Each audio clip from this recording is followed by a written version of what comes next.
Il faut savoir garder toujours sa bonne humeur. Garder sa bonne humeur. Garder sa bonne humeur. Il faut savoir garder toujours sa bonne humeur. Bonjour et bienvenue dans ce deuxième épisode de notre deuxième saison à Tous les profs en parlent avec Azra et Stéphanie. On est vraiment choyés et très heureuse de recevoir un invité prestige aujourd'hui avec nous. Donc, on l'invite à se présenter, à nous parler un peu de son parcours et où est-ce qu'il enseigne et en fait le parcours éducatif également. Donc, bienvenue. Salut, Michel Baillargeon. Je vous ai connu à l'Université de Sherbrooke dans mon bac en enseignement au secondaire profil mathématiques. J'ai aussi fait mon bac en mathématiques et j'ai fait plusieurs stages, plusieurs remplacements, plusieurs suppléances au secondaire pour finalement atterrir au cégep où est-ce que j'enseigne depuis 10 ans maintenant. Je trouve ça fascinant parce que il a parlé de son parcours qui était enseignement au secondaire, et là, tu te retrouves à enseigner au cégep depuis les 10 dernières années. Ouais. Et même si tu as fait ton bac à Sherbrooke, t'es pas un gars de Sherbrooke, donc tu t'enseignes en Beauce, ce que j'ai compris. Ouais. Excellent. Parle-nous un peu comment t'es arrivé à enseigner au cégep. Qu'est-ce qui t'a amené à changer, justement, de l'étape « j'enseigne plus au secondaire, je m'en vais vers le cégep ». Écoute, l'histoire courte, là, c'est que j'ai fait mon bac en maths un peu un peu à l'improviste, finalement. Il y aurait toute une histoire racontée derrière ça. Et donc, j'avais 2 bacs en poche. J'avais les 2 options. J'ai envoyé mon CV partout. Puis, ça a été simple, dans le fond. Le cégep m'a rappelé. Puis, le secondaire, c'était vraiment incertain. J'avais juste de la suppléance, pas de contrat stable. Puis, le chemin des listes d'attente, c'est quand même vraiment long. Alors qu'au cégep, ça peut vraiment être plus rapide lorsque tu arrives à un bon moment. Puis, je suis arrivé à un bon moment. J'ai aimé ça. C'est incroyable, avec la pénurie de main-d'œuvre, on entend ça, puis on est comme, c'est pas possible, voyons donc. Peut-être que là, t'as des chasseurs de tête qui viennent te voir du secondaire, qui sont comme, tu veux-tu enseigner? Après le balado, il va y avoir des téléphones. Ouais, finalement, viens au on a retrouvé ton CV. Wow, c'est génial. Est-ce que ça a été un stress pour toi, justement? Là, tu te retrouves, parce que toi, t'es pédagogue, en fait, t'es spécialisé en pédagogie, puis je sais que c'est un peu la réalité du terrain au cégep, c'est qu'on se retrouve avec des enseignants qui ont pas nécessairement fait leurs études en pédagogie, donc sont spécialistes dans leur matière. Est-ce que c'est un stress que tu as vécu ou de la fébrilité quand tu as commencé justement au cégep? Parce que la gestion de classe est différente, la planification est différente, t'enseignes... Est-ce que t'enseignes... Dis-nous un peu ton day-to-day un peu.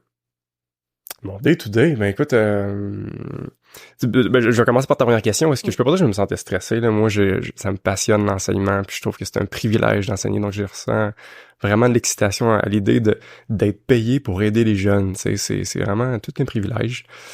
Puis mon day-to-day, là, en fait, ça change beaucoup d'une session à l'autre. Nous autres, ça marche par session.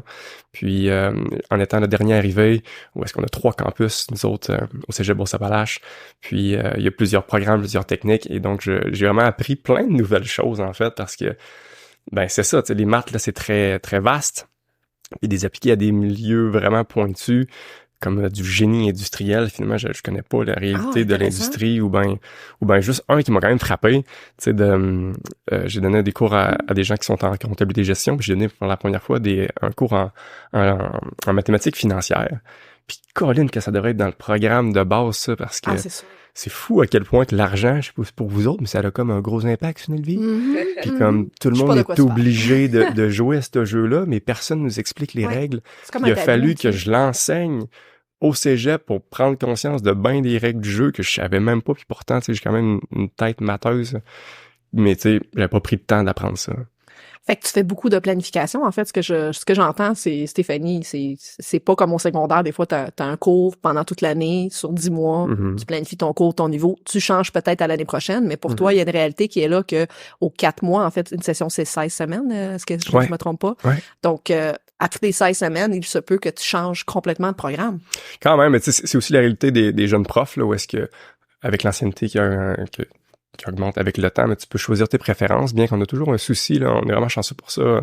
À notre cégep, là, on veut pas juste donner les restants au dernier, on veut vraiment considérer les préférences puis trouver un nombre de préparations qui est raisonnable pour pas juste avoir des cours différents. Ça fait du bien de donner 2 fois le même cours dans la semaine, tu sais, fait qu'on a un souci de pas surcharger la planification, parce que c'est vrai que c'est beaucoup d'ouvrages. Oui, parce que qu'est-ce que j'entends, c'est, mettons, tes maths différentielles, même si c'est les mêmes maths, il faut que t'appliques des exemples différents avec soit le programme, soit le génie, soit le commerce, ainsi de suite. Donc, tu dois t'approprier en fait des informations très précises par programme. Ça doit être assez complexe. Ben, c'est complexe. Oui, non, mais tu sais, ça demande, ben, c'est ça, d'apprendre. Ça demande d'aller voir. Puis c'est tous des milieux qui sont changeants. On peut toujours seulement se perfectionner à l'infini, vous le savez, ça n'a pas de fin, Oui, ça. tout à fait. Tout à fait. Puis en fait, avant qu'on l'oublie, pour nos auditeurs auditrices, le cégep ici au Québec, ça s'applique en fait pour les 17 à 19 ans. En fait, ça peut aller même adulte, là, jusqu'à 20 ans, dépendant c'est une technique. Donc, c'est vraiment les études post-secondaires. Et on se retrouve à avoir des programmes généralisés et on se retrouve à avoir des techniques spécialisées, donc de métier, plus en direct. Puis toi, tu touches à tout. Je trouve ça super intéressant.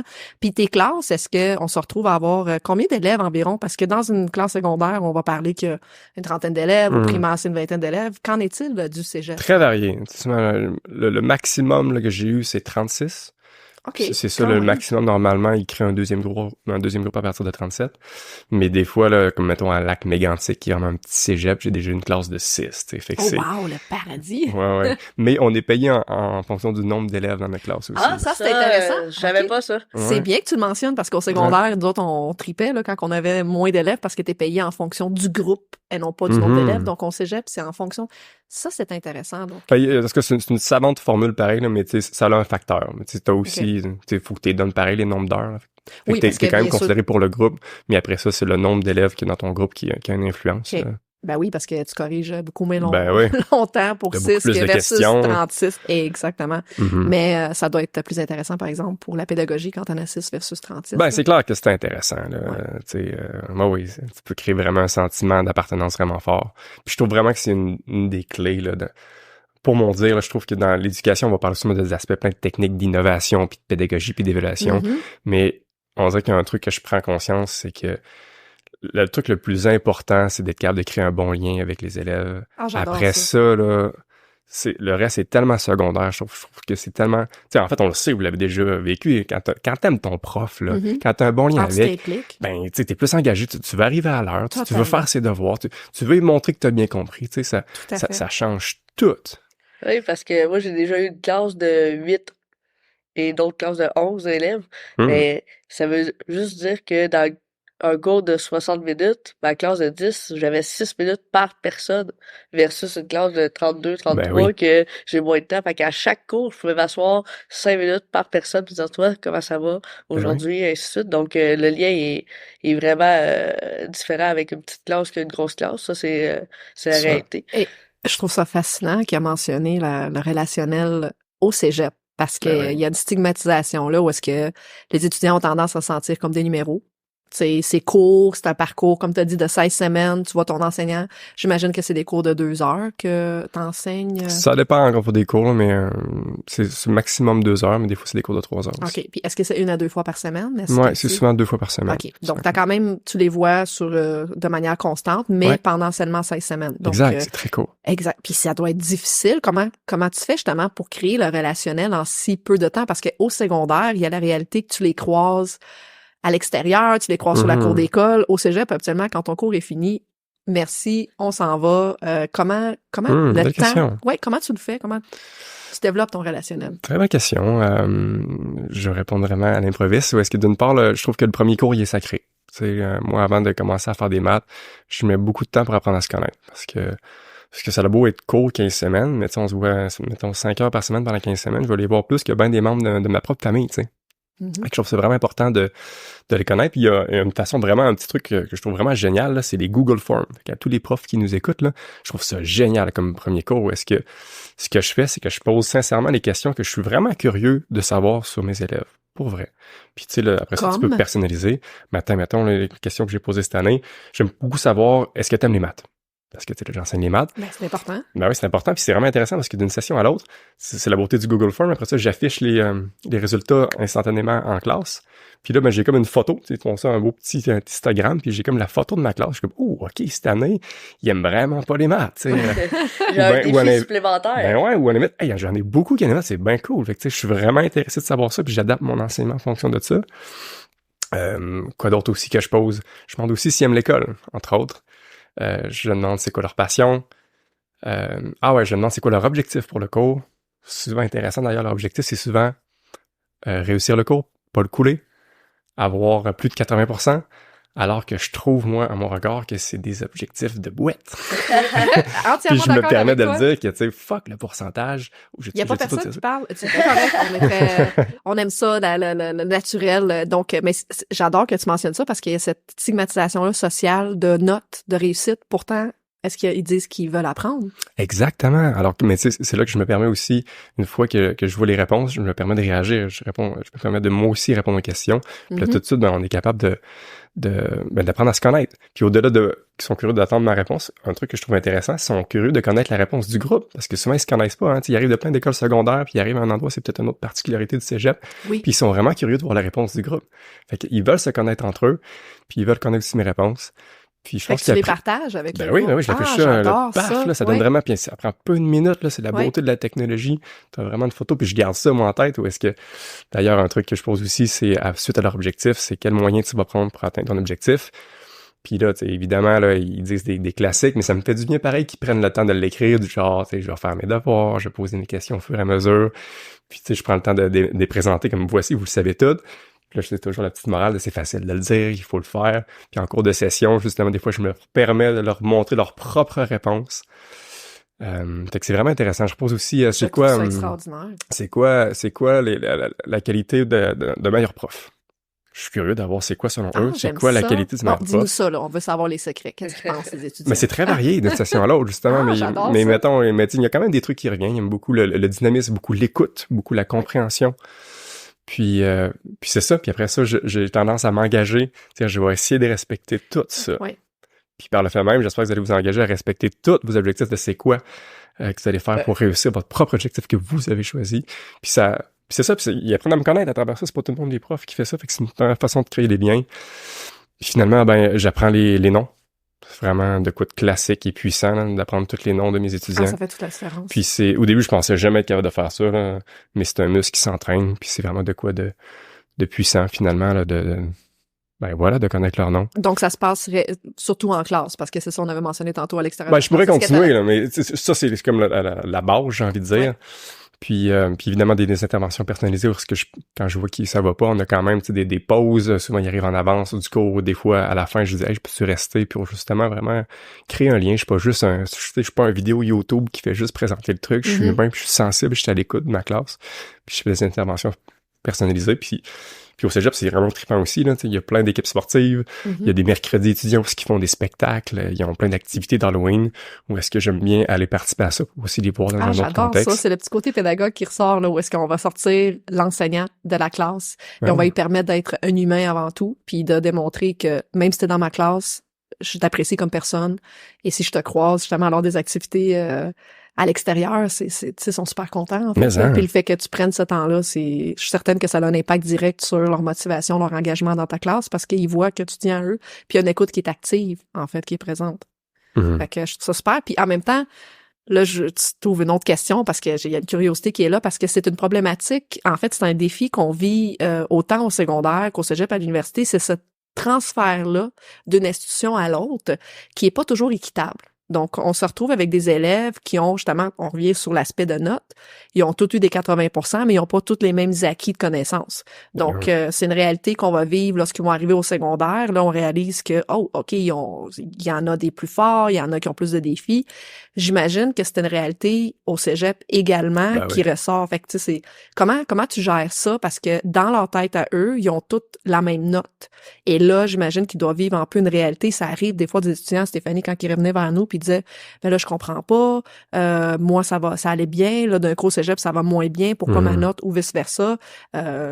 Moi, j'ai 80, l'autre élève, il a 80, mais pourtant, on n'avance pas à la même vitesse au cégep. Fait que comment tu gères ça, puis comment tu viens aider les élèves qui comprennent également cette réalité-là des inégalités puis le manque d'équité vis-à-vis de l'évaluation au secondaire qui s'en va au cégep? Écoute, c'est une méga grande question, dans le sens que c'est un des gros enjeux de l'éducation, du fait que notre classe soit pas uniforme. On a des très forts, des très faibles, puis au final, on vise un peu dans le moyen, finalement, souvent dans nos cours. Et ça, c'est vraiment un gros enjeu, puis c'est même discutable. C'est vraiment la bonne façon des classer en fonction de leur date de naissance, puis dire comme voici, vous suivez de même, alors qu'on pourrait peut-être aussi revoir le système. Mais bon, là, c'est moi qui qui part où est-ce qu'on n'a pas de contrôle là-dessus, mais ça serait intéressant pareil de les mettre en fonction de leur niveau mathématique pour après ça pouvoir les adopter, mais bon, c'est pas ça le cas. Puis à la limite, il y a même une force, tu sais, c'est intéressant qu'il y ait des extrémités, puis comment que moi je fais, mettons, pour les considérer. Ben, d'une part, là, un truc que j'aime beaucoup faire, moi, en classe, c'est que c'est vraiment très, très rare que c'est moi qui fais un exemple au tableau seul. J'ai tendance à toujours prendre un volontaire, comme j'aime bien dire. Ah, tu les impliques, c'est oui, parce que, tu sais, moi, je n'ai trop fait de maths. Moi, j'hésite pas. Moi, je fais peu d'erreurs, puis ça roule vite. Alors que quand je questionne un étudiant, il hésite, ça laisse des beaux temps de silence en classe. Puis moi, je profite du silence comme, oh, c'est intéressant, vous faisiez quoi? Faites tout semblant d'être Johnny. Tu sais, c'est souvent que je dis, là. Puis ça aussi, j'explique en début de cours. Puis je prends soin aussi de vérifier qu'ils sont pas trop angoissés socialement pour répondre à vos questions. mais ouais, dans le fond, je choisis des élèves pour aller à leur rythme. Puis je trouve ça intéressant, dans le fond, de partir d'un niveau d'un étudiant parce que, justement, là, ils n'ont pas le même niveau de compréhension. Des fois, on peut oublier comment ils raisonnent. Puis je m'adapte à ce niveau-là. Puis évidemment, quand je pose mes questions, quand j'ai une question plus facile, mais je sais de quelqu'un que je sais qui n'est pas nécessairement très fort, alors que mes questions plus difficiles, je sollicite mes forts. Bien sûr que je mets des défis à travers ma classe pour donner un challenge pour ceux qui sont forts. Puis on a aussi un beau système de centre d'aide en maths, où est-ce que dès qu'il y a des élèves qui sont moins forts, des étudiants, on les réfère au centre d'aide pour qu'ils viennent faire du temps supplémentaire. Puis je dirais qu'un autre truc que je trouve vraiment cool, qui est très concret, je fais beaucoup de tests en équipe. Je sais pas si vous avez déjà fait ça. C'est évidemment que les c'est ça. Mais tu sais, les examens en maths, là, on s'en sort pas. Faut que ça soit individuel parce que tu sais, des trucs ministériels. Puis nous autres, la fameuse cotère, c'est une autre différence, là. Oui. C'est sacré, ça. Puis c'est vraiment intense, là, où est-ce qu'on se fait astiner au 10e près de notre évaluation. Tu sais, c'est vraiment quelque chose, l'évaluation. Puis ce que je fais, c'est des tests, des limites, des petites pratiques d'examen. Que tu donnes quelques pourcentages parce que des pourcentages, ça les motive, mais je les place en équipe. Puis ça, je trouve ça vraiment, vraiment riche à mon expérience parce que nécessairement, ils sont pas de la même force. Mais c'est toi qui choisis les équipes? Oui. Bien que, en tout cas, j'expérimente aussi des fois à un moment donné, à partir d'un certain temps, je leur donne le droit, mais j'aime forcer l'équipe parce que devine quoi, dans la vie, tu décides pas toujours de tes coéquipiers, puis on veut les préparer au monde de demain. Fait que je sais que c'est inconfortable, mais c'est formateur, puis c'est ça qu'on veut. Il y a un apprentissage aussi à travers ça, humain, pas juste pédagogique. Ben ouais, puis là, moi, je vois des perles, il y a des trucs, là, c'est de la musique à mes oreilles. Parce que, d'une part, ils ont chacun leur copie, parce qu'il y a toujours le classique, c'est une copie, c'est le fort qui le fait, puis l'autre fait juste checker à peu près. Fait que, je mets 2 copies. Puis, ce que je leur encourage à faire, c'est que, mettons, ils font chacun leur numéro 1, puis après ça, ils se comparent. Puis juste de regarder la démarche d'un autre, c'est vraiment intéressant. Puis là, où est-ce que je trouve que c'est un bonbon, c'est quand ils arrivent à une réponse différente, puis ils sont chacun convaincus de leur réponse. Oh, que c'est délicieux à entendre parce que là, c'est riche comme expérience. D'une part, juste d'être capable de t'exprimer clairement en maths, c'est un défi d'être clair. Puis d'essayer de convaincre l'autre que t'as pas raison. Faut comme que tu démontres son erreur parce qu'en plus, il y a le goût d'avoir raison, là, spécialement quand j'ai 2 gars un peu compétitifs, là, ça peut monter le ton à la limite, là. Puis là, c'est beau, là. Puis finalement, tu te rends compte qu'ils sont capables de se faire démontrer, que tu es capable de prendre conscience que tu as tort par un de tes pairs. Il y a vraiment de quoi de riche là-dedans. Puis c'est intéressant d'avoir un niveau différent pour ça. Puis celui qui l'explique, c'est formateur, puis celui qui se le fait expliquer, c'est aussi formateur. Tellement. Il y a beaucoup de pédagogie là-dedans. Là. Moi, j'adore ça, entendre ça, parce que ça montre aussi que il y a pas tout le temps une manière d'apprendre, puis que même en tant qu'évaluateur, tu peux évaluer juste la discussion avec les deux apprenants. Là. Parce que la personne qui veut démontrer, t'es capable d'évaluer, puis l'autre personne qui a son jugement critique de OK, oui, je suis d'accord pour ça. Il y a du beau potentiel pédagogique là-dedans. Vraiment. Puis c'est tout simple, puis les profs qui m'écoutent, la cerise sur le sundae, c'est que je prends une copie au hasard de ça. Et donc, je coupe ma correction en 2 à schlock. Ah ben oui, c'est sûr. Fait que juste pour ça, c'est comme attrayant en tant que prof, là. Mais au-delà de ça, je le fais pas pour ça. Mais tu sais, c'est quand même appréciable parce que quand on en met du temps à corriger, puis c'est pas la partie la plus sexy, nommons-le. Fait que je me permets d'évaluer un petit peu plus souvent. Souvent, je les fais pour 2 semaines parce que si tu veux devenir bon dans quelque chose, si tu veux développer une compétence, faut que tu sois actif, faut que tu en fasses par toi-même. Puis tu sais, quand t'as juste un examen dans un mois, c'est facile de faire Ah ben oui. M'attendre, puis tu sais, le fameux bourrage de crâne où ce qui nous vomit ça le lendemain. 3 jours avant, là. C'est ça, tu sais, je trouve pas ça si pédagogique. Alors que quand je mets un test, ils sont obligés de se préparer à un mois d'heure. Puis même s'ils sont pas préparés, mais ils sont obligés de confronter leurs idées puis de prendre conscience que, oh, tabarnak, j'ai aucune idée de comment faire. Puis là, ça leur fait chauffer le cerveau. Puis c'est ça. Puis de les évaluer souvent, mais c'est de l'ouvrage. Fait que de pouvoir couper la correction en deux, c'est à noter. Puis on parle justement, t'as ouvert un peu la porte sur l'évaluation, puis la fameuse cotère. Ouais. C'est une réalité, encore là, on va le dire pour nos auditeurs auditrices. C'est un moyen de calculer, en fait, c'est comme ce qui est calculé pour la rentrée universitaire, donc c'est très, très compétitif. C'est contingenté, puis c'est calculé en fonction, ce qui est important de mentionner, c'est la moyenne du groupe vis-à-vis ta note. Donc, plus que l'écart y est grand, plus que ta cotère est élevée, plus que tu as de possibilité de rentrer dans une université contingentée, donc en médecine, dans des programmes plus stricts là, d'entrée, si on peut dire. Donc ça là, c'est un élément anxiogène extrême, en fait, auprès des étudiants. Là, c'est encore plus stressant qu'au secondaire, où est-ce qu'on a des moyennes. T'es plutôt regardé en fonction de ta moyenne seule, donc ta moyenne générale de tous les groupes. Là, on se retrouve dans un mode extrêmement compétitif vis-à-vis ton groupe. Et là, il y a de l'évaluation, comme tu l'as mentionné. Tu sais, l'évaluation, c'est un gros morceau en pédagogie. Et ma question par rapport au cégep, c'est est-ce que le jugement professionnel vient à être présent au cégep? Parce que c'est quelque chose qu'on voit au secondaire, au primaire. Est-ce que toi, à un moment donné, tu dis, ben regarde, dans 16 semaines, cet élève-là, parce que ça reste des humains pareils, ça a moins bien été. Comment tu gères justement cet aspect-là de est-ce que tu imposes le jugement professionnel? Et si oui, comment tu t'y prends pour pas affecter la cotère? Ben ouais, OK. Bon. Tu sais, d'une part, j'ose croire que quand on corrige, ben, on est tous biaisés. Hein. Fait que j'aime croire que j'applique mon jugement professionnel, même quand je corrige une copie de maths un peu frette, là, parce que tu sais, je suis un humain, puis je juge la gravité de son erreur, puis voilà. Ben c'est ça, évaluer en fait. Ben oui, puis tu sais, c'est un jugement imparfait, c'est certain. Puis évidemment que je peux pas, en tout cas, je peux pas. Je suis pas à l'aise à faire que, je sais pas trop, il y a quelqu'un a eu 80 son examen, mais je dis, il me semble qu'il est bonne, j'y donne 90, tu sais. Parce que là, ça va se parler, là, c'est pas équitable, puis c'est tellement sacré la cotère. En fait, c'est carrément la différence entre celui qui veut aller en médecine puis qui est son rêve, qui va pas l'avoir, là. Il y a des larmes, là. Le 0,1% fait toute une différence, comme tu l'as mentionné tantôt. Fait que tu sais, ça c'est clair qu'on le fait pas. Là où que j'applique un jugement professionnel, c'est vraiment lorsque t'es sur le seuil de l'échec ou non, tu sais. OK. Puis tu sais, là, c'est moins grave dans le sens que tu sais, la personne qui est en mode échec ou non, il est pas en mode médecine. Lui, là, tu sais, le cotère a moins d'importance. Mais tu sais, ça a une grosse impact de devoir reprendre un cours pour une deuxième fois. C'est ça, fait que c'est là qu'on se permet un petit peu plus de jeu sur notre jugement professionnel. Puis si, par exemple, un élève, parce que j'imagine dans ta carrière de 10 ans, c'est déjà arrivé des élèves que, justement, ça a vraiment pas bien été à l'examen, il y a eu des situations humaines qui sont arrivées, ou peu importe, tu sais, ils l'ont floué, ça arrive. Ouais. Est-ce que des étudiants, en fait, est-ce qu'ils viennent te voir, est-ce qu'ils t'en parlent, puis est-ce que t'agis en fonction de ce qui vient vers toi? Parce que j'imagine que tu dois aussi entendre toutes sortes d'histoires lors de l'évaluation, telle affaire. Comment tu gères cet aspect-là également? Ben, tu sais, évidemment, là, que, tu sais, s'il y a un billet du médecin, par exemple, ou de la mortalité, mais là, on se veut vraiment conciliant, là.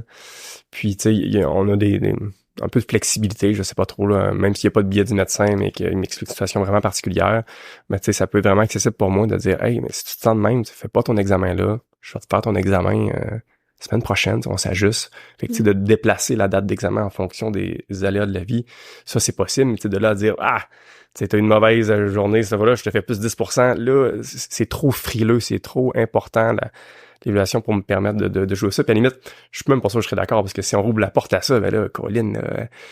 en fait, l'évaluation, c'est pas un pourcentage non plus, là. Ton jugement professionnel, tu devrais pas jouer juste sur le chiffre parce que ça enlève toute la compréhension du mot évaluation, là. Donc, c'est plus j'aime bien ton jugement professionnel de l'élève en échec ou non, mais tu sais, moi non plus, je suis pas d'accord avec le rajouter le pourcentage selon le jugement. Non, pas du tout. C'est non, pas moi ça. Non plus. Tout à fait. Mais la reprise, quand la reprise d'examen, oui. Oui, faire, tu sais, nous, on l'a déjà fait, Stéphanie, ben en fait, toi, même avant moi, où est-ce que tu repassais l'élève en entrevue? Oui, en effet, des discussions pédagogiques, des fois, ça En fait, il y a certaines fois que l'évaluation papier me donnait pas un portrait juste selon mes observations. Donc, je demandais à l'élève qu'on discute de certains points. Je lui reposais des questions, puis je permettais d'expliquer un peu plus clairement sa pensée. Donc, j'étais capable de l'évaluer autrement que sur papier. Surtout, exemple, en résolution de problèmes, quand l'élève est dyslexique, et ainsi de suite, j'aime mieux le faire parler parce que je sais que, mettons, à l'écrit, sa limite est beaucoup plus grande que mathématique. Donc, la trace écrite est pas significative versus la discussion. C'est sûr que je considère la trace écrite, mais je suis capable de nuancer avec la discussion que j'ai eue après. Très intéressant. Puis qu'est-ce que tu fais, mettons, là, que tu donnes ce privilège-là, j'ai envie de dire, à une personne que tu juges bon, puis quelqu'un qui a eu 90 dit « Hey, moi, je pense que j'ai 100%, je comprends bien, je veux avoir une entrevue avec toi. » Ah, ben, c'est sûr que pour être juste, je donne l'entrevue à toutes les personnes. Par contre, la personne qui, mettons, faible qui a l'entrevue avec moi, il m'a démontré certains efforts de plus. Donc, je demande d'aller venir en récupération, de faire un travail supplémentaire pour mériter l'entrevue. En général, les élèves à 90, s'ils veulent faire le travail supplémentaire, et ainsi de suite, ben, ça va me faire plaisir, sauf que l'entrevue est pas donnée facilement. Il faut que tu montres ton engagement à faire la suite. Là. Puis les traces, on va leur dire, les traces. En fait, c'est ça qui fait en sorte également. Tu vois, moi, j'étais un peu l'inverse. Je le faisais pas passer à tous mes élèves, les entrevues, mais je travaillais beaucoup le relationnel. Fait que c'est sûr que nous, au secondaire, on avait les élèves pendant 10 mois. C'est rendu au 6e mois, je constate qu'il y a une baisse de 20% dans sa note. Suite à des événements que je ne suis pas au courant nécessairement, mais je le sais, je vois l'élève interagir. Et cette semaine-là, surtout, moi, j'étais en secondaire 5, une peine d'amour, ça venait affecter réellement justement sa capacité à passer l'examen. Mais ça reflète sa capacité à apprendre était encore présente. Donc, à ce moment-là, le relationnel, le fait qu'il était déjà installé, il y avait une connaissance pédagogique de la progression des apprentissages de l'élève. Si je constatais une baisse drastique, je venais voir l'élève puis je dis OK, attends un peu, on peut-tu s'asseoir? Qu'est-ce qui a bien été? Pourquoi ça a moins bien été? Et là, en posant des questions plutôt de manière orale que versus sur l'examen écrit, là, je constate, OK, par exemple, il y a eu 40% dans son examen. Là, je le fais passer en entrevue et je constate que, OK, tu sais, il y a 80. Je vais pas lui donner 80, mais je vais lui offrir la note de passage parce que je constate que c'est un cas isolé et je vais en tenir compte, mais je le ferai pas passer à tous les élèves. Donc, si, comme tu dis, il y a l'égalité, en fait, qui rentre parce que l'équité, moi, je la vois comme ça. L'égalité, ça serait justement là, l'élève de 90 qui le dit, je vais dire, ben écoute, t'as toujours 90, t'as toujours eu, ça va me faire plaisir de t'aider, je peux te donner du travail supplémentaire. Je suis toujours ouverte aux suggestions de la part des élèves parce que c'est ça, un échange, c'est une collaboration, la pédagogie. Mais je me sens très à l'aise à défendre ma position vis-à-vis cet élève-là, par exemple, étant donné que j'ai des traces professionnelles et pédagogiques sur la progression des apprentissages de cet élève-là. Mais ça, c'est un avantage de voir les élèves pendant toute une année versus 16 semaines. On a dit 16 semaines, mais il y a quand même une semaine de lecture à l'intérieur de ça, des semaines d'examen. Fait qu'en bout de ligne, pendant 12 semaines que tu vois les élèves. Fait que c'est sûr que la réalité est pas la même. T'as pas nécessairement les traces, la même quantité de traces que nous, on en a au secondaire rendu au 6e, 7e mois. Ouais, c'est ça, c'est la triangulation. Toi, ton avantage, tu disais que tu avais des petites traces aux 2 semaines. Donc, tu es capable de nuancer beaucoup de choses. Moi, j'ai déjà eu un élève que lors d'une évaluation, ses parents, le matin, avaient dit qu'ils divorçaient. Ben, honnêtement, là, j'avais assez de traces, puis je lui ai dit, ben, cet examen-là, on le compte pas. Pour vrai, tu le fais de ton mieux, je vais te donner une rétroaction, mais je vais pas le mettre dans ton portfolio d'apprentissage parce qu'il est pas significatif. Il était détruit moralement, tu peux pas demander de produire un travail de qualité. Donc, avec de la triangulation, observation, ainsi de suite, t'as beaucoup d'informations que tu peux avoir. Puis en ayant des traces aux 2 semaines, parce qu'on sait qu'au cégep, la réalité, c'est qu'il y a beaucoup de profs qui font comme examen de mi-session, fin de session. Peut-être un devoir à quelque part en équipe. Mais c'est tout, là. Donc, quand t'as 2 traces, le jugement professionnel doit être plus difficile. Ah oui, c'est sûr. C'est pour ça que je trouve ça super intéressant. Cette discussion-là de comment que on peut approcher justement les évaluations. Puis c'est sûr que c'est une autre réalité au cégep, justement, là, de surtout la boîte bureaucratique de la cote R qui vient toujours un peu jouer à l'encontre également du jugement professionnel parce que, tu sais, c'est un peu l'autonomie. C'est sûr que ça reste que c'est des adultes également dans tes classes. Puis ça, c'est un aspect, tantôt, je vais te poser une question justement en lien avec ça parce que c'est des adultes, donc ils vivent d'autres réalités que nos élèves au secondaire. Mais c'est sûr et certain que c'est ça. Il y a la réalité de la pédagogie, le nombre d'élèves, le nombre d'étudiants, la durée, les traces qu'on peut accumuler. Puis au cégep, il y a beaucoup de personnes malheureusement, qui n'aiment pas nécessairement leur passage au cégep. T'sais, ils vivent pas nécessairement une belle relation éducative avec l'institution et ça fait en sorte qu'il y en a plusieurs qui décrochent également rendus au cégep. C'est comme un peu un filtre, j'haïs ça dire ça, là. Mais c'est ce qui se passe au cégep, on voit beaucoup d'élèves. Est-ce que toi, tu vis des cas des élèves qui quittent au milieu de ta session, puis est-ce que tu as déjà eu justement des histoires de succès où est-ce que tu as pu connecter avec certains élèves pour leur expliquer que, tu sais, c'est passager, c'est pas représentatif. Fait que j'aimerais ça t'entendre là-dessus. Belle question, mais j'ai l'élan de boucle, de clôturer la boucle de l'évaluation parce que c'est tellement un gros sujet. Vraiment. Puis on a nommé plein de choses vraiment intéressantes. Mais je trouve qu'au final, moi, de quoi que je trouve important de nommer, peut-être que vous l'avez déjà nommé dans le podcast parce que cette analogie, je pense qu'elle est quand même assez connue. Est-ce que vous avez déjà fait l'analogie entre l'évaluation et un buffet? On t'écoute. Okay, on t'écoute.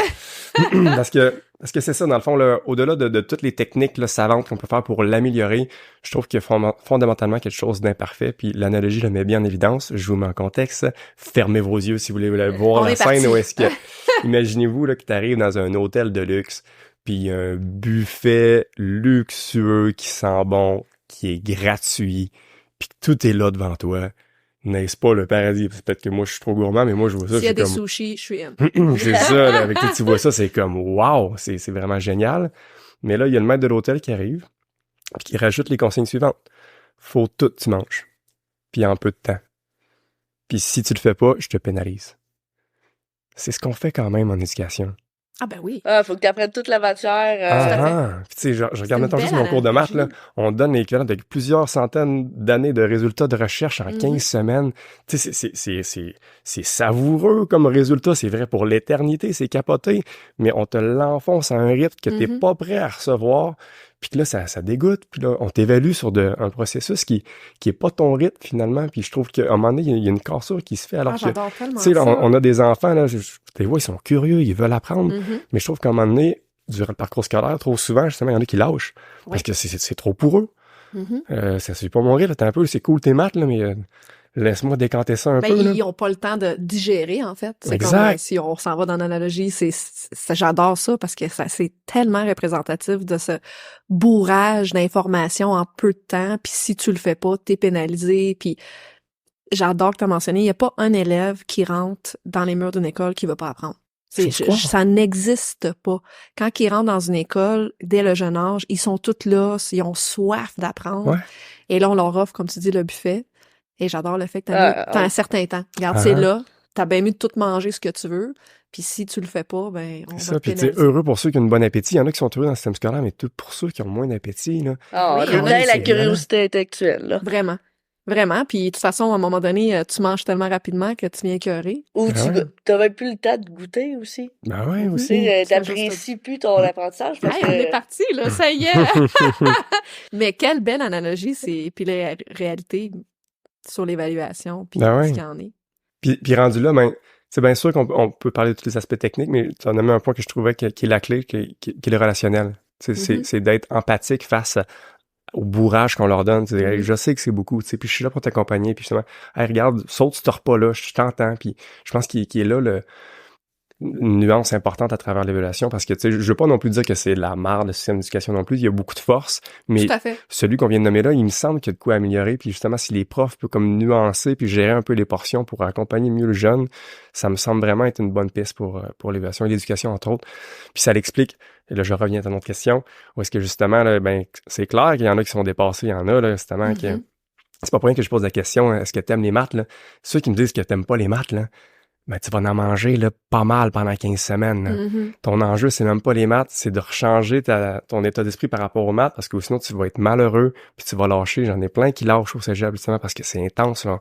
Ça va un gros rythme, puis il y a beaucoup de liberté, il y a beaucoup de travail à la maison. Est-ce que, tu sais, je vérifie pas leurs devoirs, par exemple, là, tu sais, tout à fait. On leur laisse beaucoup de... C'est la réalité qui est là. Ben ouais, fait que, tu sais, là, fait qu'il est là l'enjeu. Fait que, tu sais, fait que c'est clair que j'en ai qui ont des échecs, mais c'est clair que je vois aussi des belles réussites, là, où est-ce que, tu sais, puis je le nomme aussi en entrée de jeu. Moi, au cégep, j'ai coulé un cours de maths, tu sais.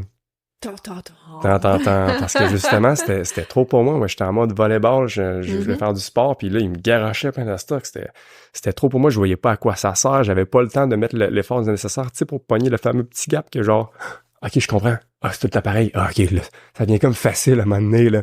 Mais tant que t'as pas compris, c'est du chinois, les maths, là. C'est plein de symboles, là. Puis on continue à bourrer, puis tout est encore en mode, mais je comprends c'est ça, tu comprends rien, mais on t'en bouffe en plein dans le fond de la gorge. Fait que c'est clair. Alors que, justement, quand je réussis à leur encourager à juste changer leur état d'esprit, ou même de dire, hey, si t'aimes vraiment pas les maths, ben, peut-être changer de programme. C'est correct aussi de pas aimer les maths. Vous êtes pas obligé. Trouvez votre façon, là. C'est pas à cause que papa, maman dit, faut que t'ailles en médecine, que c'est vraiment ton chemin, parce que ici, je te jure, ce chemin-là, il y a des maths. Fait que c'est ça, puis j'ai eu des belles découvertes là, de jeunes justement qui se reconnaissent dans mon message, ou du fait que, tu sais, j'incarne le fait que moi j'aimais pas les maths, puis à un moment donné j'ai fait le déclic de passer de Urk à wow. Puis ce déclic-là, c'est tellement magique, c'est pas pour rien que j'ai été en éducation, j'ai vécu ce propre déclic-là de passer une de mes croyances que je pensais que les maths c'était abstrait, ça servait à rien, puis j'aimais pas ça. Avoir comme à l'enseigner aujourd'hui, quand même. Mais avant de l'enseigner, de voir la beauté, puis de voir la régularité de ça, de voir que c'est un outil pour comprendre notre monde, finalement. Là, parce que dans un monde où est-ce qu'il y a tellement de regards et de points de vue différents que c'est facile de chacun avoir nos croyances puis de s'ostiner. Et on n'a que trop d'exemples dans l'actualité qui montrent des horreurs, alors que là, on peut-tu être capable de voir ce qui est vrai puis ce qui est une croyance, t'sais. Oui. Ah oui, puis que tu t'es retrouvé à travers ça. En fait, j'allais te demander une histoire de succès. Je pense que tu viens de nous partager une très belle histoire de toi qui s'est retrouvé vis-à-vis cette réalité-là. Puis écoute, je suis vraiment, on est vraiment choyés de t'avoir. Quel beau partage de parcours puis d'expérience, puis surtout de pédagogie de ton approche. Ce qui m'amène à ma prochaine question, justement, mais c'est quoi les défis les plus fréquents que les étudiants vont rencontrer au cégep, tu peux en nommer soit dans ton cours directement ou en général, parce que tu avais parlé tantôt d'autonomie, qui se retrouvent à faire leurs devoirs, tu vérifies pas leurs devoirs. Puis je trouve ça déplorable qu'au secondaire, on les prend, surtout au deuxième cycle, encore par la main, parce que c'est pas leur rendre service. La marche, elle doit être tout à fait. Là. Puis ça fait en sorte que même des fois, secondaire 4-5, on les prend par la main, puis là, ils arrivent au cégep, puis c'est fini. Donc, je trouve ça intéressant que tu l'as mentionné. Fait que pour toi, c'est quoi les différents types de défis autres que l'autonomie? Oui, ça m'étonne, c'est clair. C'est ça. Fait que t'as une grande difficulté qu'on observe, c'est que, tu sais, c'est un âge où est-ce qu'on leur demande de savoir ce qu'ils veulent faire dans la vie. C'est faire pour. Déjà, ils choisissent un programme plus spécialisé, puis après ça, il faut qu'ils choisissent un parcours universitaire ou même technique. Fait que tu demandes à des gamins de 17-18 ans de savoir ce qu'ils veulent, dans le fond, alors que qui se connaissent même pas eux-mêmes. Rappelez-vous, là, quand on est à cet âge-là, on se connaît pas, là, pis si on regarde avec le recul, comme, j'apprends encore à me connaître. Exact. Mais c'est ça, moi, je prends conscience que je commence à peine à savoir qui je suis maintenant. Puis en plus, j'ai conscience que l'année prochaine, ça se pourrait que j'aille complètement changer parce qu'on change. La seule chose de stable dans la vie, c'est le changement, tu sais. Puis je trouve qu'on met beaucoup un accent, une sorte de pression, de dire comme, faut que tu trouves ta voie, c'est comme un peu dans la culture, puis là, il y a comme une grosse pression, comme, faut que je trouve la bonne réponse à ma destinée, tu sais. Oui, c'est vraiment ça. Puis tu sais, c'est une méga grosse pression, alors que, que c'est ça, moi, le message que je nomme, c'est correct de pas savoir. En fait, c'est même sain, ceux qui savent trop ce que vous voulez, je trouve ça limite louche. Tu sais, t'es comme convaincu que t'es cette personne-là, mais je te jure, tu vas changer, puis tu vas peut-être complètement, tu sais, vous incarnez ça, vous avez fait tout qu'un changement de carrière après 10 ans, tu sais. C'est juste sain d'avoir un parcours pas linéaire. Je comprends que, tu sais, nos parents avaient un chemin plus linéaire parce que, je sais pas trop, là, c'est le chemin qu'ils ont suivi, là, mais on est tellement dans une époque de changement que c'est rare les droites, là. Ça va bouger, puis rendu là, je trouve que ça enlève une pression de dire, hey, fais juste prendre un chemin qui t'intéresse, que t'as envie d'apprendre, que t'aimes, puis tu verras ce qui tu vas devenir dans un an, puis tu choisiras. Après, c'est ça. C'est cette réalité-là, ils pensent qu'une fois que c'est coulé dans le béton, du béton, ça se casse. Ouais, Moi, je exact. le vois comme ça, puis ils peuvent se réorienter. De toute façon, aujourd'hui, c'est de plus en plus rare une carrière de 30 ans dans le même domaine. Les gens veulent explorer, ils veulent apprendre à se connaître. Ben oui. Donc, Puis spécialement à cet âge-là, tu sais, de croire que tu te connais à 17-18 ans. Impossible. Mais mettons les pendules à Tu sais, l'heure, là. ça se peut aussi que ton choix, c'est pas le bon choix. Moi, je sais que je connais quelqu'un qui son enfant il est en sciences nat, mais c'est le parent qui fait ses devoirs Ben de oui. maths parce qu'elle a de la misère. OK, d'accord. Mais ça se peut aussi que c'est pas sa voie, les sciences nat, puis qu'elle se fait beaucoup plus heureuse ailleurs sans maths. Clairement. Donc, tu sais, on parlait d'autonomie, puis Mhm. tu sais, avec ton de 10 ans d'expérience, tu peux aussi voir est-ce que, tu sais, la présence parent aussi, tu sais, moi, la personne que je connais qui a fait le devoir de son enfant au cégep, je trouve que c'est un peu hélicoptère aussi, là. Ben, mais puis tu sais, ça l'amène à une autre grande difficulté qui est intimement liée, c'est l'angoisse chez les jeunes. Ça me fait Mhm. vraiment de la peine de voir ça, là. Oui. Puis tu sais, je peux la comprendre, l'angoisse, quand justement tu cherches la bonne réponse de ta destinée. Je la comprends, l'angoisse, quand tu essaies juste de faire plaisir à ton parent sans trop savoir si toi t'aimes ça. Mhm. Ça crée vraiment là, de la détresse chez les jeunes, puis c'est frappant, là. C'est ça, c'est...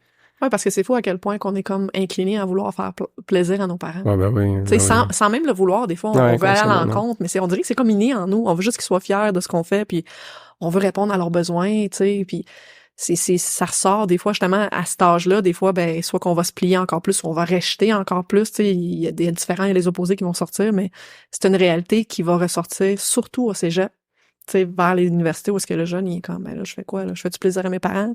Est-ce que je me fais plaisir à moi? Mais je sais même pas ce que j'aime. Ben Donc, oui. toute T'as ma comme vie, plus de j'ai été- responsabilité. Ouais, c'est Puis ça. t'es comme plus responsable de ce que tu veux, puis de Vraiment. tes performances. Puis là, il y en a qui gèrent pas bien ça. Puis c'est... Si Mhm. l'élève se connaît pas, si le jeune se connaît pas, des fois, c'est plus facile de dire, ben, je vais aller vers la voie de mes parents. Parce Ouais. que cette voie-là est dite officiellement, explicitement, pendant que toi, parce C'est que ce qu'on c'est connaît. dur, hein, apprendre à se connaître puis se poser les bonnes Ben questions, oui. tu sais. Donc, des fois, la voie facile, c'est celle qui est peut-être pas la meilleure pour le jeune, là. Oui. Ouais. Fait que c'est ça. Ce gap-là, il est quand même Fait très que, présent. euh, C'est d'adaptation par rapport à. Puis là, est-ce que tu remarques au niveau technique puis pré-universitaire, c'est la même affaire ou les... Oui, bien qu'il y ait vraiment là, de quoi d'accentuer là, chez les sciences de la nature en médecine. On fait des sondages là. À l'entrée, là, il y a 50% des jeunes qui s'inscrivent en sciences de la nature et qui veulent aller en médecine. Alors qu'on sait qu'il y en a genre 2% qui J'allais veulent... dire, c'est énorme. Ah, c'est 50%. énorme, c'est énorme. Fait que, tu sais, il y a des rêves qui se brisent là. Il Ouais. y a des gens qui pleurent là au cégep, Puis c'est triste. le là. rêve de parents, tu sais. Ben oui, c'est ça, là. 50%, c'est énorme. C'est intéressant que tu mentionnes ça. Ouais. Parce que ça représente seulement, comme tu as dit, 2-3% réellement de ceux qui vont s'y rendre. Fait que le niveau d'angoisse est clairement le plus élevé en sciences de la nature pour ces personnes-là. Oui. Puis l'esprit de compétition également, probablement, Ben oui, entre eux ben autres. c'est intimement lié. Ben oui, c'est sûr. Moi, je me souviens que dans une classe, il y avait des personnes qui voulaient en médecine qui aidaient pas les autres parce qu'ils disaient ben, si je t'aide, ma cotère va être moins intéressante. Fait Ah que t'as oui, aussi vraiment. la philosophie de l'apprentissage, de la collaboration qui est teintée à cause de la cotère. C'est Mhm. triste de penser qu'un jeune veut pas t'aider parce que si toi t'apprends, lui, il Ça va impacter son rêve, là, en parenthèse. Exactement. Là. Donc, il y a une philosophie Ouais. ici à travailler Vraiment. au niveau de l'apprentissage versus avoir une note. Mais non seulement c'est dégueu, mais c'est faux, puis c'est une mauvaise stratégie, hein, parce que dans le calcul de la cotère, on va faire une petite parenthèse un peu mateuse, c'est la cote Z qu'on calcule, hein, fait que la cote Z, bien sûr, tu calcules la moyenne, tu regardes la distance entre ta note et la moyenne, Ouais. mais tu divises par l'écart type. Puis l'écart type, si t'en as des nuls qui échouent, ben, ton écart type a grossi. Tout à fait. Fait que ce que tu veux, c'est que tu veux être fort dans un groupe fort. Et donc, de mettre les gens sur des fausses pistes, c'est juste attardé. Là. Tu veux vraiment les aider, en fait. Puis en plus, il n'y a rien de tel que d'enseigner à quelqu'un pour t'améliorer. C'est un double Fait que apprentissage. ces gens-là qui font ça, moi, en fait, c'est un discours que je nomme. Là. Si tu veux vraiment être en médecine, aide les autres. Tu veux que ton écart type soit petit, tu veux que tout le monde soit fort. Là. Tout à fait. Ben oui, tout à fait. Mais ça, c'est des choses que eux ne sont pas au courant. Dès la Ah. rentrée du cégep, eux autres, ils pensent que, si la moyenne est 60, j'ai 95, hier, tu sais, Ah, je c'est vais ça. avoir une cotère de 38, là, tu sais, 40. Mais la différence, c'est que ils sont pas nécessairement au courant du calcul mathématique qui se fait, comme tu dis, avec l'écart type. Fait que c'est une réalité. Puis il y a aussi beaucoup un aspect culturel aussi à travers ça, là, où est-ce que même dès la rentrée, au primaire ou au secondaire, dès qu'on aide quelqu'un, on triche, tu sais, puis la personne est aussi pénalisée que la personne qui a besoin d'aide, là. Fait que ça c'est très culturel, parce que je sais que dans d'autres cultures éducatives en fait, c'est pas nécessairement pénalisé, c'est plutôt, ah ben tu l'as aidé, c'est correct, je comprends ça. Puis là, rentrer au cégep, surtout en très compétitif, je pense que ça a un effet justement très néfaste, très malsain au sein de différents groupes. Là, je voulais, en fait, le temps avance à vitesse fulgurante. Ouais, c'est le fun de jaser avec vous autres, exactement, mesdames. j'adore ce que t'amènes. Écoute, on pourrait faire d'autres balados sur des sujets justement adjacents. Qu'on m'apporte du mimosa. Ouais, exactement. À profusion. J'aimerais ça parler de l'aspect au cégep de département. Parce que c'est une question que en fait, que Stéphanie et moi, on se posait parce qu'au secondaire, si un jeune, il y a de la difficulté dans telle matière, c'est beaucoup plus simple. Tu cognes au bureau à côté ou même en face. Tel élève, comment qu'on peut l'aider? Parce que la part du temps, cette problématique-là peut se transférer dans une autre matière, et ainsi de suite. Tandis qu'au cégep, ben, on sait que les édifices sont séparés, les bureaux sont séparés. Est-ce qu'il y a une communication qui se fait entre les professeurs, enseignants au cégep de différents groupes? Comment vous fonctionnez cet aspect-là où c'est vraiment scellé à la matière celle-là? Super belle question. Hein. Il y a de tout. Ça dépend beaucoup des profs. Hein. Il y a des profs qui travaillent vraiment en silo, qui travaillent de leur bord. Puis je crois qu'on doit avoir la même chose au secondaire ou dans toute discipline. Hein, il y a toutes sortes de monde. Tout à fait. Fait que, tu sais, il y a clairement de ça.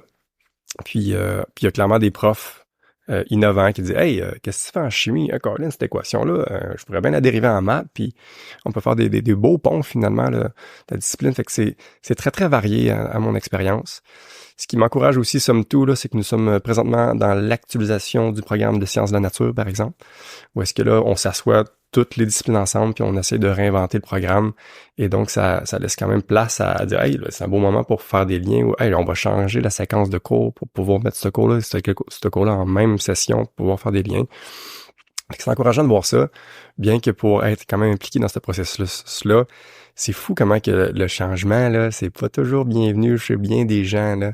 Puis spécialement en éducation, j'ai envie de dire, parce que pensons-y aussi, hein, souvent, les gens qui choisissent de devenir prof, c'est qu'ils ont aimé ça, l'école. C'est souvent ça, j'ai aimé ça, la façon que j'ai été enseigné. En plus, j'ai été souvent bon, fait que je vais faire la même chose. Parce que moi, j'aimais ça, puis il y a une sorte de biais, une sorte de résonance qui se crée au fil des années, que justement, on veut pas changer parce que ça fait quelques générations que le système se nourrit de lui-même. Et j'observe que c'est ça. Il y a beaucoup de force, de résistance à ne pas changer, même dans un contexte où est-ce qu'on fait une actualisation de programme, on veut actualiser. Il y a bien des trucs qu'on n'a pas tant changé encore, là. Vraiment. Ben, c'est une grande roue qui tourne depuis 50, 60 dernières années, là. Quand même. Elle est dure à faire dévier de son angle. mais ça existe. Mais aussi, il y en a qui veulent pas parce que... Il y en a qui posent des petites roches, là, sur la roue et disent, on va te faire changer d'angle. Mais quand même. Merci de l'avoir mentionné. Donc, ça travaille sur le même... des fois oui, des fois non. C'est ça, il y a de tout. Mais par rapport aux élèves, est-ce que, mettons, je sais que vous avez certaines journées pédagogiques, vous aussi, est-ce que des fois vous faites des mises au point de cas un peu plus difficiles que, mettons, je vous donne un exemple, un élève qui a une dyslexie sévère en français, donc là, tu peux travailler en collaboration pour aider certains cas spécifiques? Oui, on a ça. On a des rencontres à chaque session là, pour se rencontrer avec les cas à problème, puis avec toute l'équipe de profs. Justement, j'imagine les pays, les plans d'intervention qui suivent les jeunes, vous recevez également tous les plans? Non, c'est fou la cassure qu'il y a entre le secondaire puis le collégial. Il y a bien des trucs qui se perdent. Fait que les plans d'intervention, c'est pas nécessairement appliqué le tiers-temps. Moi, j'ai jamais vu un plan d'intervention de secondaire qui me venait à moi. Wow, Peut-être qu'il le met genre dans un... Je sais qu'il y a un département là, de la direction qui est comme la réussite. Peut-être que certains l'ont, mais... Mais lors des évaluations, il n'y a pas des élèves qui ont plus de temps que Ah, ben oui. Ben oui, les mesures adaptées, là. Ben oui. Okay. Donc ça, c'est ton plan d'intervention, mais tu connais pas les détails. Tu sais juste que cet élève-là a 1 heure de plus. Ouais, écoute, c'est une petite feuille qu'on reçoit bien simple qui dit peut-être là, un mot qui dit, je sais pas trop, là, c'est un TDAH, mettons. Okay. Puis il y a le droit à 1,5 temps. Nous autres, c'est un rapport de 2 pages. Ah, nous, c'est exhaustif avec les forces, les faiblesses. Tout est détaillé, les moyens, les détails, la médication qu'il prend. Ah, 0. Ouais. Le changement de médication aussi, ça affecte. Tout à fait. Nous autres, on se faisait aviser quand il y avait un changement de médication. J'imagine, ben, c'est des adultes. Donc, je pense que c'est la responsabilité de l'étudiant d'aviser son enseignant, écoute, j'ai un changement de médication, ça se peut qu'il y ait est-ce qu'il y a des élèves qui te le disaient ou non, pas du tout? Ben, écoute, à mon expérience, non. Personne qui me dit que j'ai changé. Intéressant. Hey, on vient de tomber dans quelque chose. Parce que c'est tellement plus facile de faire une relation avec Pardon. C'est tellement plus facile de faire une relation avec les élèves. Mettons, si on connaît plus en détail le changement, mettons, de médication, ben, tu peux adapter en disant comment c'est pour ça que, mettons, la dernière évaluation, ça a été moins bien parce que t'es en changement, donc t'es en adaptation aussi, là. Ah oui, écoute, mettons un exemple concret, là, ça m'a pris quelques années avant de pouvoir avoir accès à leur moyenne de secondaire 5 en maths. Wow. OK. Ça n'a pas été simple, là. Oui. Puis finalement, je les ai eus, mais tu sais, c'est intéressant comme photo aussi de dire, hey, en plus, ce batch-là, c'est quoi la moyenne? Oui. Mais c'est pas essentiel parce qu'on l'a pas depuis vraiment longtemps. Oui, mais en même temps, toi, ça va te permettre d'avoir une meilleure différenciation pédagogique dans ton groupe puis de comprendre, OK, il y a comme des points que tu vas relier. Là. Fait que c'est vraiment important ce que vous faites, là, qu'on en parle plus d'éducation parce que vraiment, là, on a des sociétés bien distinctes qui se parlent pas tant que ça, puis les jeunes auraient beaucoup d'avantages à ce qu'on se parle plus. Fait que bravo pour ce que vous faites, Zélixio. J'ai un grand respect pour votre démarche. Ben mon Dieu, on se fait lancer des fleurs. Ben justement, ça m'amène à la dernière question, je te dirais, où est-ce qu'on va pouvoir élaborer, mais c'est une belle question pédagogique. Comment, Michel, comment tu t'assures que les étudiants jouent un rôle actif dans leur propre apprentissage au cégep? Donc, parce qu'on a parlé d'autonomie, comment que tu t'assures que les autres s'impliquent dans leur apprentissage parce que tu vérifies pas nécessairement les devoirs et comment ça contribue à leur succès académique? OK. Ben, d'une part, là, je le mets tantôt que moi, mes cours, c'est très interactif. Seulement, je fais peu de maths seul en avant. Fait que j'interagis beaucoup avec la classe, puis j'aime beaucoup... Tu les impliques? Ben oui, puis mes volontaires, là, c'est souvent ceux qui ont l'air le plus passifs. Fait que, si vous voulez que je vous choisisse le gosser sur votre selle, je vous choisis comme volontaire, c'est clair. Ah ouais. Fait que c'est clair que ma classe, je la veux très interactive, c'est une évidence.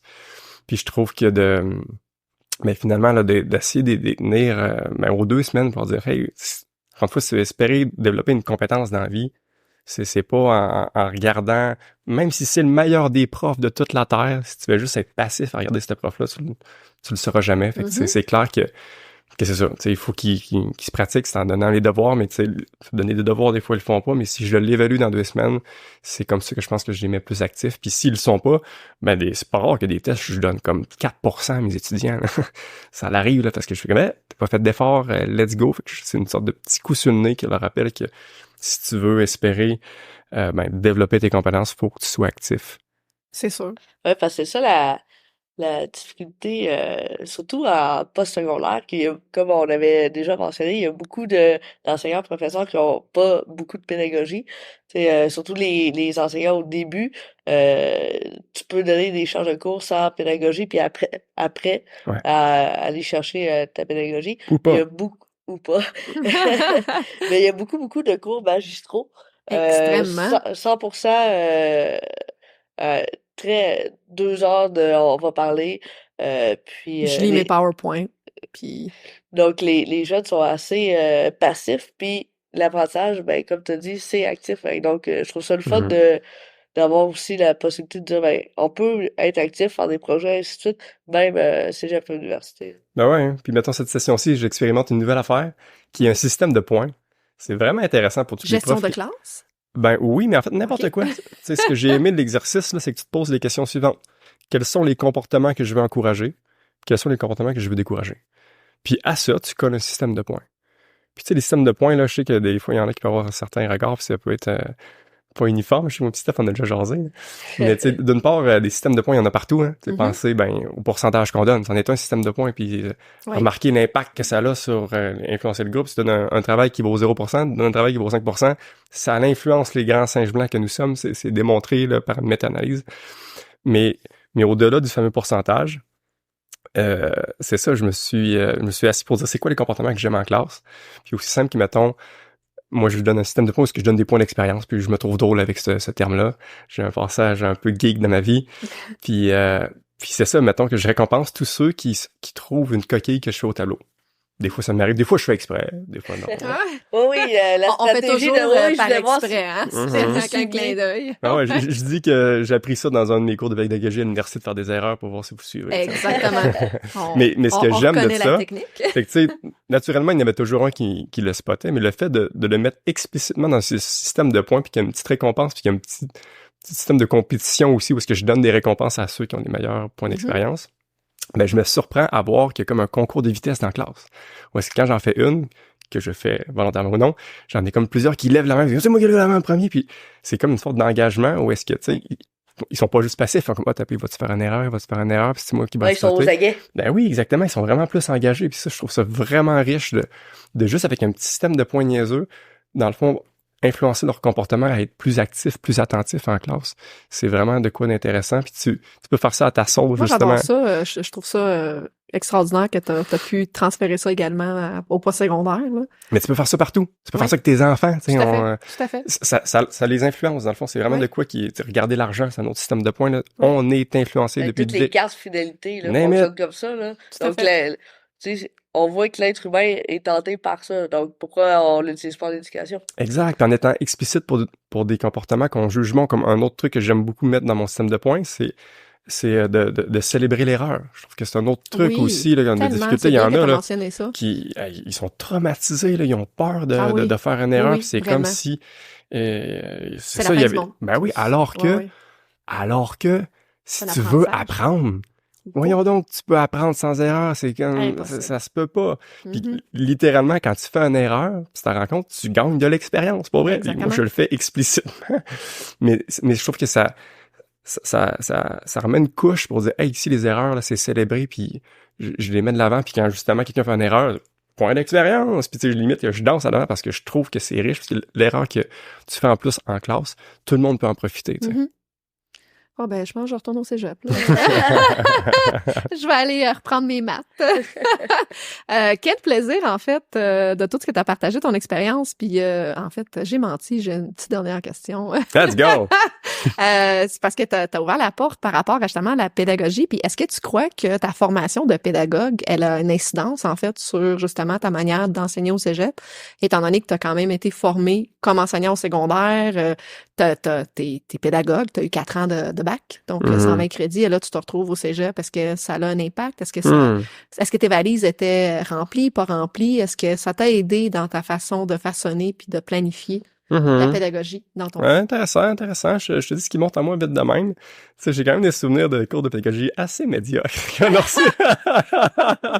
Que je sais pas à quel point, tu sais, limite... Pas toujours adapté à la réalité. Non, tu sais, mettons, on va faire un petit clin d'œil, là, où est-ce qu'on avait un cours de gestion de classe, où est-ce que j'ai beaucoup plus appris des choses à ne pas faire. Ouais. Parce qu'elle-même avait de la misère avec sa gestion de classe. À flasher les lumières, par exemple, qu'on riait. Fait que, tu sais, là, tu sais, c'est ça, là, faut prendre avec un grain de sel des fois ce qu'on apprend à l'université, mais je pense que somme tout ce que ça le fait, c'est que, tu sais, là, de voir des cours en psychologie, en didactique, en gestion de classe, en planification, en évaluation, tu fais comme, OK, il y a plusieurs dimensions, il suffit pas d'être bon en maths, tu sais, pour enseigner. Je pense que ça m'a ouvert l'esprit à toute la complexité de l'enseignement. Mais c'est ça, une fois que t'as ça, Colin, quand t'arrives là, pour être devant une classe, t'es pas tout à fait prêt, là, soyons francs, là. Oui, tout à fait. Ou est-ce que t'apprends, je nommais que j'ai comme fait un autre bac, là, quand tu commences à en enseigner, parce que là, t'apprends pour vrai, puis là, il y a plein de nuances, puis il y a plein d'angles morts qu'on t'a pas expliqué dans les cours, puis aussi simple, puis peut-être qu'ils m'ont l'ont dit, mais j'étais comme pas prêt à le recevoir. Faut que tu te pètes le nez pour dire, oh, tabarnache, ok, là. C'est exactement ce que je te dis tantôt, là, c'est le temps d'apprentissage. Ben ouais. On a 120 crédits 4 ans pour comprendre toute la complexité du métier. En effet, il y a exact. Puis j'avais pas faim à comprendre les trucs de gestion de classe, alors que quand t'arrives, puis là, t'as besoin, puis là, t'as faim, là, amène-moi là tes trucs, parce que là, t'as faim. Vraiment. Écoute, ça donne vraiment envie de revenir au cégep, reprendre les mathématiques. Puis là, on tombe en fait vers la fin de notre balado et on va te poser des questions un petit peu plus personnelles, top chrono, parce que nos auditeurs auditrices veulent savoir, mais qui est Michel, à part un enseignant extraordinaire? On veut connaître un petit peu le petit côté personnel, mais est-ce que, côté professionnel également, est-ce que tu pourrais me nommer, dans le fond, je vais te poser 4-5 questions rapido, presto, puis tu réponds ce qui te vient en tête en premier. Donc, est-ce que tu pourrais me nommer ta... Patate! C'était la question. Ta plus grande réussite en éducation, c'est quoi?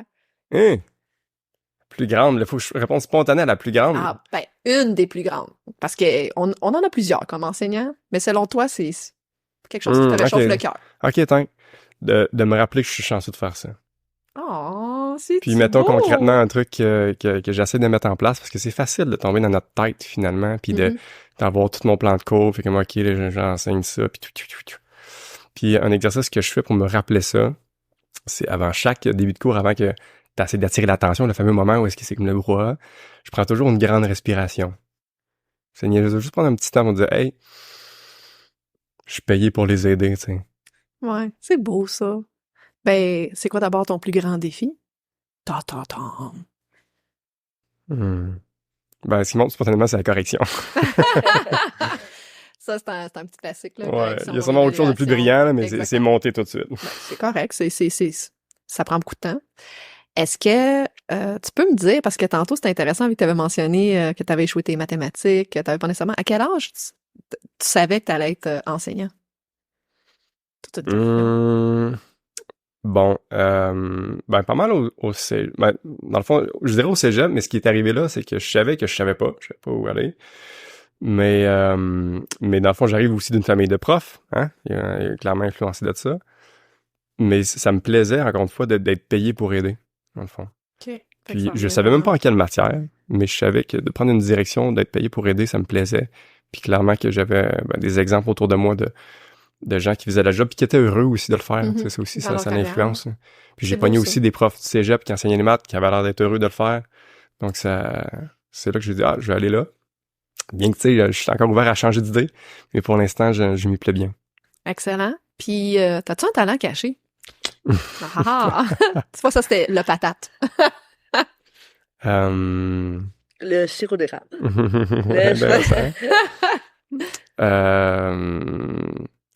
Ben, je dirais que j'ai pas peur d'oser. Okay. Je me permets de faire une ouverture, sur un truc personnel, où est-ce que, autant que ça me passionne l'éducation puis l'enseignement des maths, autant que aussi je prends conscience que c'est quand même une piscine fermée, tu sais. Mm-hmm. Puis je me fais le plaisir aussi comme un peu vous, là, de créer mon propre podcast, justement, pour sortir des sentiers battus, pour continuer d'assouvir ma curiosité puis voir toutes les sortes d'innovations, parce que c'est important ce qu'on enseigne dans les écoles, mais il y a vraiment d'autres choses aussi. Mm-hmm. Si j'avais à réécrire tout le parcours scolaire, là, bien sûr, le maths, le français, l'anglais, mais on peut-tu parler de gestion d'émotions, par exemple? On peut-tu parler de comment gérer notre discours interne mental qui peut nous faire croire à n'importe quoi, puis penser à croire que tu veux te suicider pour nommer quelque chose? Il y a vraiment des trucs qui sont adressés que... Sortir du cadre.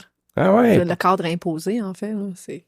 Ben ouais, puis dans le fond, de aussi sortir que c'est comme si l'éducation, le système d'éducation, c'est comme l'endroit pour apprendre. Attends un peu, tu peux apprendre dans chacune des rencontres. J'apprends en ce moment avec vous. J'apprends dans toutes les expériences de ma vie. Puis j'adore l'apprentissage via les podcasts, parce que moi, je manque de temps dans la vie. Je sais pas pour ceux qui nous écoutent, là. Mais les podcasts, tu peux faire ça pendant que tu marches, pendant que tu fais la vaisselle, pendant que tu fais du ménage. Puis d'apprendre des nouvelles... c'est ça, des nouvelles connaissances de toutes sortes de personnes, n'importe où sur la planète. C'est vraiment fascinant. Puis j'ai eu l'élan, justement, d'explorer là-dessus. Puis j'ose, parce que ça prend du courage. Vous êtes vraiment courageux. Vous avez toute qu'une paire d'ovaires, mesdames, là, de parler d'un sujet aussi tabou là, qu'est l'éducation. Puis de s'enregistrer, là, on va pouvoir se réécouter si on a fait une erreur de français, ou on a bégayé, ou on a dit fuck. On va pouvoir se le faire écouter. On parle de l'animal ici, oui. Puis on sauve le flanc à se faire « Hey, t'as dit ça n'a pas d'allure. » Ça prend beaucoup de courage de faire ça. Vraiment. Tout à fait. Puis... c'est parce que, comme tu dis, le regard des autres, il est tellement... On donne tellement d'importance en éducation, justement. On fait-tu des fautes? On fait-tu ça? On a tellement... Oui. On essaie d'apprendre aux autres de pas faire des erreurs, mais nous autres même, en partant, on a tellement peur de sortir de notre cadre qu'on connaît, en fait. Et une petite dernière, c'est quoi qui te fait sourire? Ton sourire? Non, mais dans les relations humaines. Oui, je trouve qu'il y a vraiment de quoi de riche. Merci d'avoir insisté d'être en présence. Il y a vraiment de quoi de puissant, d'avoir des belles connexions vraies avec d'autres humains. Ça fait vraiment du bien de se reconnaître en d'autres puis d'échanger. Tout à fait. Ben écoute, ça a été plus qu'un plaisir, Michel. Merci beaucoup. Merci d'avoir accepté notre invitation. Merci d'avoir fait la route pour venir à notre rencontre. On l'apprécie énormément. Puis merci à nos auditeurs et auditrices qui nous écoutent. J'espère que vous avez autant profité de l'écoute que nous, on avait profité de t'avoir en entrevue. On aimerait ça t'avoir un autre. Écoute, on ouvre la porte, peut-être éventuellement un autre podcast. Fait qu'on voulait te remercier. Tu peux aussi mentionner ton podcast que tu fais. Ben oui, Inspiré, on peut mettre un lien quelque part. Je fais ça avec mon meilleur ami puis mon frère. On se fait plaisir à vouloir aider. Ça s'appelle « À toi qui veux créer un monde meilleur ». C'est quétaine de même. Mais c'est parfait. C'est notre intention. C'est merveilleux, puis on voudrait remercier tout le monde. Si vous avez besoin d'aide en évaluation, n'oubliez pas d'aller voir zelexio.com. Stéphanie, on remercie nos éditeurs. Oui, merci. Ben, merci à toi. Puis on se voit le mois prochain. Merci à vous. Au revoir. Il faut savoir garder toujours sa bonne humeur. Garder sa bonne humeur. Garder sa bonne humeur. Il faut savoir garder toujours sa bonne humeur.